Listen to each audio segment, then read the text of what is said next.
నమస్తే, welcome to ఈహా TV. మీకు బట్టతలుందా? ఒత్తైన జుట్టు కావాలా? చాలా సింపుల్. గుండు కొట్టించుకుని మా దగ్గరకు రండి.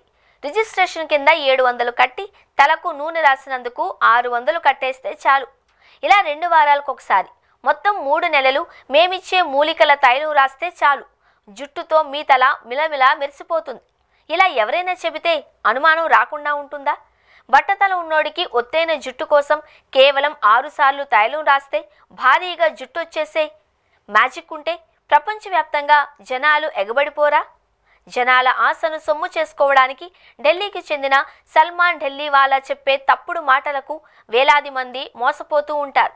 పోలీసులకు కంప్లైంట్లు ఇచ్చినా వారు తీసుకునే అరాకొరా చర్యల కారణంగా వారి దందా సాగుతూనే ఉంది.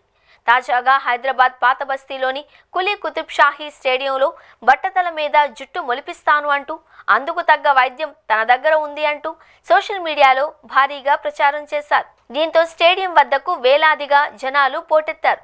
శని ఆదివారాలలో ఏకంగా 5-6 వేల మందికి పైగా ఈ వైద్యం కోసం క్యూ కట్టారు.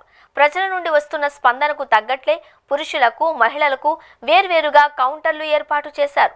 కొందరైతే గుండు కొట్టించుకొని మరీ వచ్చి తైలం రాసుకునేందుకు ఆసక్తి చూపారు. ఔషధ మొక్కలు, అరుదైన చెట్ల నుంచి తీసిన తైలంతో 3 నెలల్లో ఒత్తైన జుట్టు ఖాయము అన్న ప్రచారానికి వేలాదిగా పోటెత్తిన వైనాన్ని పోలీసులు పట్టించుకోరా అన్నది ప్రశ్నగా మారింది. స్టేడియంను వేదికగా తీసుకుని మరీ వ్యాపారం చేస్తున్న ఇలాంటి వారికి తగిన అనుమతులు ఉన్నాయా? శాస్త్రీయత ఉందా? ఇవేమీ పోలీసులకు పట్టదా అన్నది ప్రశ్న. గతంలోనూ ఇదే తరహాలో పాత బస్తీ, ఉప్పల్ ప్రాంతంలో ఇదే సల్మాన్ టీం బట్టతల మీద జుట్టు ఖాయము అని హడావిడి చేయడం, అప్పట్లో గొడవ జరగడం తెలిసిందే. గతంలో వీరి మీద ఉప్పల్ పోలీసులు కేసు నమోదు చేశారు. మళ్లీ ఇన్నాళ్లకు హడావిడి చేస్తున్నప్పటికీ పోలీసులకు పట్టకపోవడంపై పలువురు ప్రశ్నిస్తున్నారు.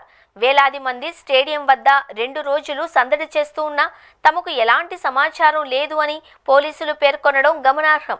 తమకు వారి మీద ఎలాంటి ఫిర్యాదులు అందలేదు అని హుస్సేని ఆలం పోలీసులు చెబుతున్నారు. జరిగిన మోసం అర్థం కావడానికి బాధితులకు కాస్త సమయం పడుతుంది. నిఘా వ్యవస్థ బలంగా ఉంటే మోసం జరిగే సమయంలోనే గుర్తిస్తే వారికి చెక్ పెట్టే వీలుంటుంది.